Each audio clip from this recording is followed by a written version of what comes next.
guys এতিয়া ঘৰত যাব আজি মই এতিয়া কাপোৰ পেক কৰি আৰু বেয়া লাগিছে যাব কাৰণে তোৰ যোগী কৰি আছা কাপোৰ পেকিং কৰি তুমি যি যাবা কি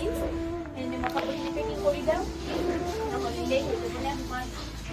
তোমাৰ বড় দুখ লাগছে না ও কেন লাগিব তুমি যাবি মোর বেয়া লাগছে বহুত বেয়া লাগছে তোমার বেয়া লাগে না তোমার আদত হইছে না কেন মোর হাও বেয়া লাগছে মোরও আদত হই যাব লাই লাই এনে ইলে বেয়া লাগা বলি এনে ইলে নাটক ফাইনালি যাব ওলালে যাবা ভালকে আল্লাহ আল্লাহকে দোয়া চা মাতিবা